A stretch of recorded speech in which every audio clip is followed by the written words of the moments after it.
Minta proyek di Tuhan Yesus, minta jodoh di Tuhan Yesus, minta sembuh di Tuhan Yesus. Sonde ada kerja, minta kerja di Tuhan Yesus. Tuhan sudah kasih. Kenapa fokusnya bukan kepada pribadi, yang kepadanya engkau minta dan daripadanya engkau mendapatkan jawaban yang pasti.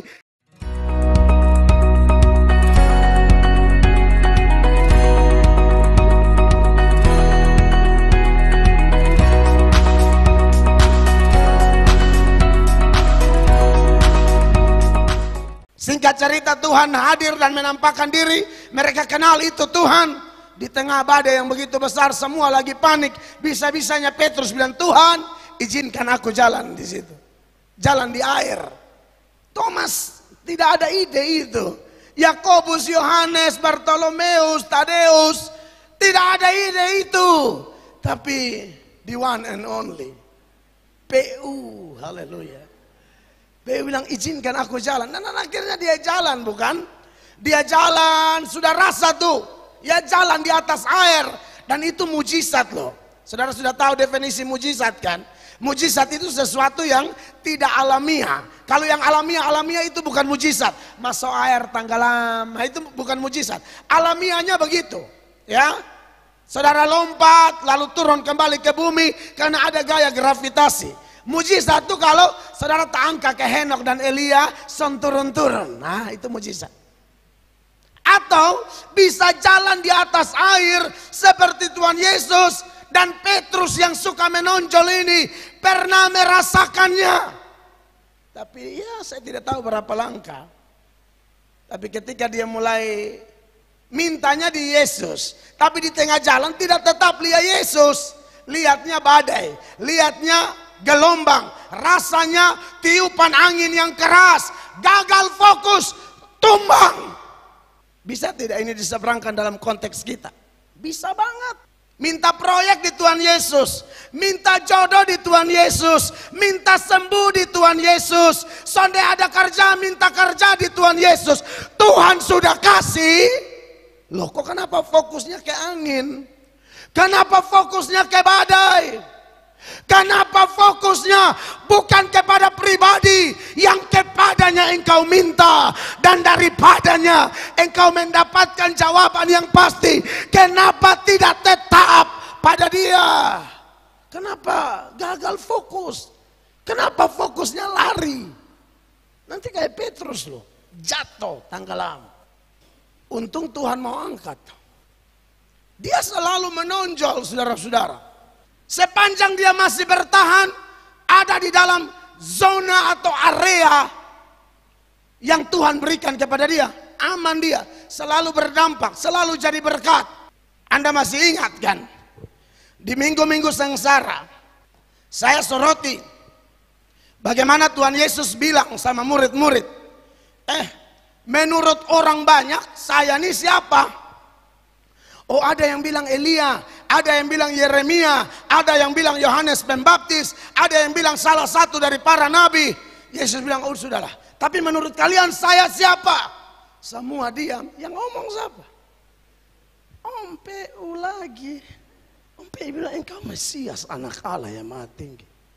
Tapi saudara tahu, bagus juga orang yang suka menonjol ya. Orang yang suka tampil banyak bicara, kalau dia ditopang oleh kasih karunia, dipakai, dikendalikan, dikuasai oleh Tuhan, waduh dampaknya besar sekali saudara-saudara. Makanya Anda lihat bukan, ketika dia ngomong itu Tuhan bilang apa sama dia? Dalam Matius pasal 16 ayat 16 dan seterusnya. 16 bilang begini. Maka jawab Simon Petrus, ya. Engkau adalah Mesias, anak Allah yang hidup. 17. Kata Yesus kepadanya, berbahagialah engkau Simon bin Yunus, sebab bukan manusia yang menyatakan itu kepadamu, melainkan Bapakku yang di sorga. Ya saudara-saudara. Jadi ini kalau dia ditopang, mantap dia. Sampai dapat penghargaan. Lu nih batu karang. 18 sama-sama baca. 23. Dan aku pun berkata kepadamu, engkau adalah Petrus, dan di atas batu karang ini aku akan mendirikan jemaatku, dan alam maut tidak akan menguasainya. Tapi Anda lihat, Ketika dia punya suka tampil, suka beromong, suka bertindak tanpa konfirmasi, tanpa tanya-tanya orang, tanya-tanya pemimpin, tanpa ditopang oleh Tuhan, yang ada, yang tadinya batu karang berubah jadi batu sandungan. Tidak lama setelah ini loh, ayat 21, baca. Sejak waktu itu Yesus mulai menyatakan kepada murid-muridnya bahwa ia harus pergi ke Yerusalem dan menanggung banyak penderitaan dari pihak tua-tua, imam-imam kepala dan ahli-ahli Taurat, lalu dibunuh dan dibangkitkan pada hari ketiga. Mungkin yang lain hanya sampai level kaget. Apa? Petrus bukan kaget. Hela bab tua kotogorna. Lihat itu. Anda lihat ini orang terlalu suka beromong, rasa diri hebat mangkali, jadi mulai beraksi di luar batas. Anda lihat nih ayat 22. Tetapi Petrus menarik Yesus ke samping dan menegur dia, katanya, bayangkan. Terus, Tuhan, kiranya Allah menjauhkan hal itu. Hal itu sekali-kali takkan menimpa engkau. kalau tadi Tuhan bilang engkau batu karang, karena pengakuannya Tuhan bilang apa? Petrus, bukan kamu yang ngomong tuh. Bapa yang taruh itu kata-kata. Tapi yang ini bukan Bapa, Petrus sendiri. Maka kalau tadi Bapa yang topang, batu karang dari diri sendiri dan adalah sebuah kebodohan, bukan batu karang, batu sandungan. Perhatikan 23:23, maka Yesus berpaling dan berkata kepada Petrus, "Enyala iblis, engkau suatu batu sandungan bagiku, sebab engkau bukan memikirkan apa yang dipikirkan Allah, melainkan apa yang dipikirkan manusia." Bapak Ibu lihat, engkau bukan batu karang, engkau batu sandungan. Jadi Bapak Ibu jemaat yang dikasihi Tuhan, seperti itulah Petrus. Tapi kalau dia ditopang oleh Tuhan, dahsyat. Hari Pentakosta ada beberapa tanda atau 3.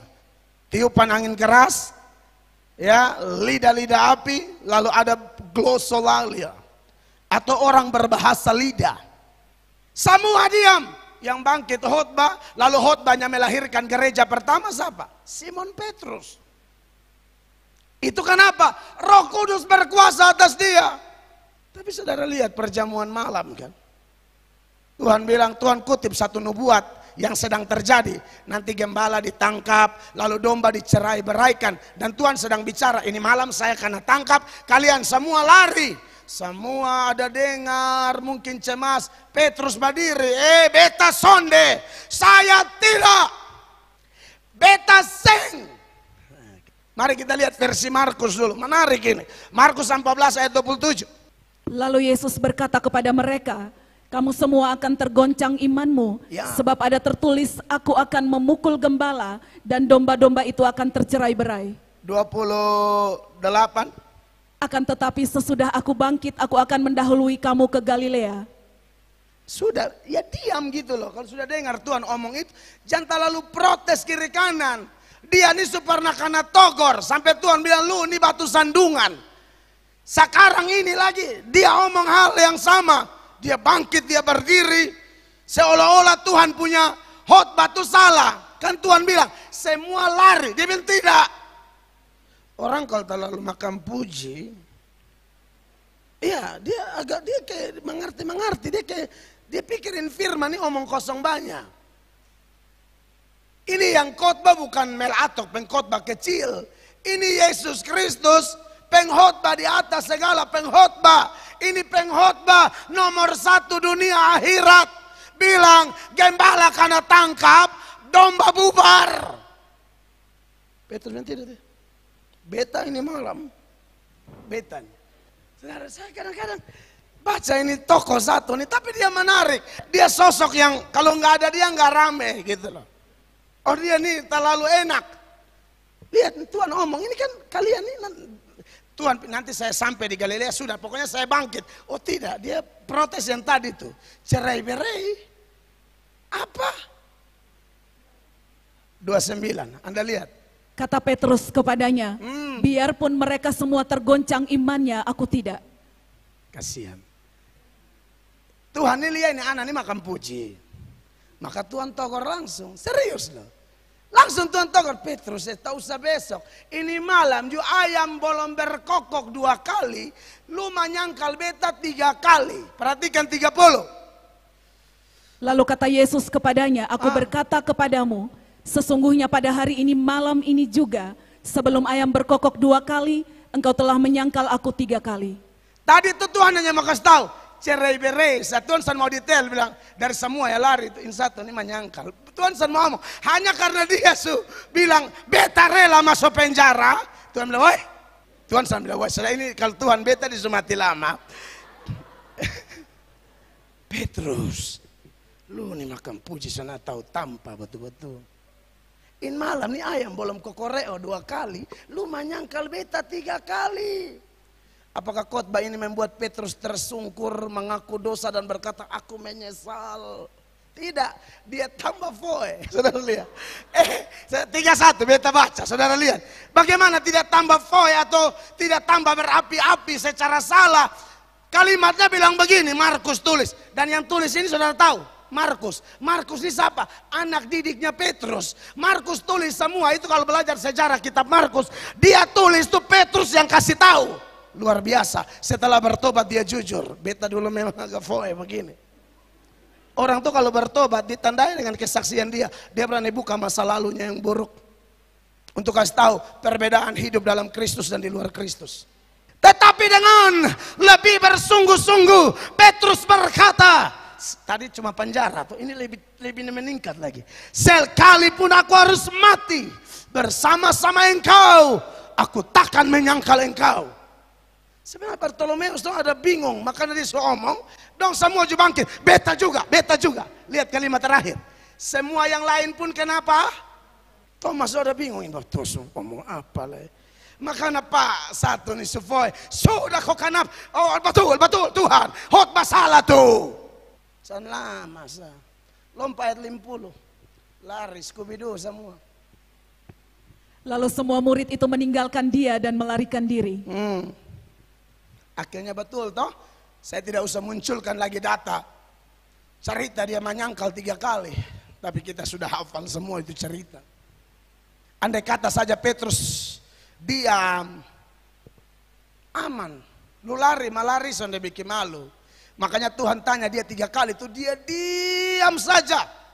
Apakah engkau mengasihi aku? Tuhan pakai tambah, lebih dari mereka ini. Saudara kan pernah tahu artinya apa?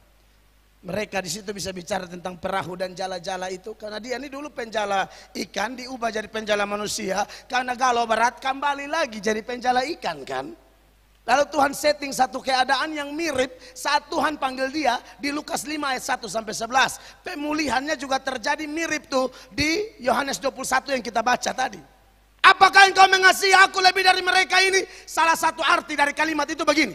Apakah kasihmu kepadaku lebih besar dari kasih mereka kepadaku? Karena dulu dia bilang toh, mereka goncang, saya tidak. Sekarang Tuhan tanya, karena mana? Lu sujatuh, ini betanya ulang. Lu masih lebih hebat dari dong. Di situ Petrus diam, hanya sedih dan berkata, engkau tahu. Amin. Sebenarnya pemulihan sudah terasa persis di kokokan ayam yang ketiga. Petrus menangis sejadi-jadi. Di situ cikal bakal pemulihan Petrus. Dia yang jatuh itu sedang diangkat, jemaat terkasih. Apa yang membuat Petrus diangkat? Bukan kokokan ayam. Tapi kalau Anda baca baik-baik, mata Petrus dan mata Yesus saling bertatapan. Tatapan mata itu yang bikin Petrus hancur. Aduh, desu omong. Persis di kokokan ayam ketiga, Yesus lihat Petrus. Mata kudus itu melihat mata orang berdosa yang sedang jatuh itu. Bagaimana mata orang berdosa yang jatuh itu tidak hancur. Dan dia menangis sejadi-jadinya. Bahkan menurut tradisi setelah peristiwa itu, setiap kali dengar ayam kokoreo, Petrus pasti menangis. Yang berubah Petrus bukan kokokan ayam, tapi mata Sang Kudus. Seorang teolog, dia tafsir ayat itu dan membuat saya mengerti posisi kami. Dia bilang, khotbah hamba Allah seperti kokokan ayam itu. Tapi yang membuat orang bertobat bukan kokokan ayam itu. Tapi mata yang kudus sedang lihat engkau yang berdosa. Makanya saya tidak percaya khotbah saya tidak bisa merubah orang. Yang saya percaya ialah kalau kokokan ayam yang hina ini ada di tangan Yesus Kristus dan dia melihat orang berdosa. Orang berdosa itu dijamah, diangkat, dipulihkan oleh dia.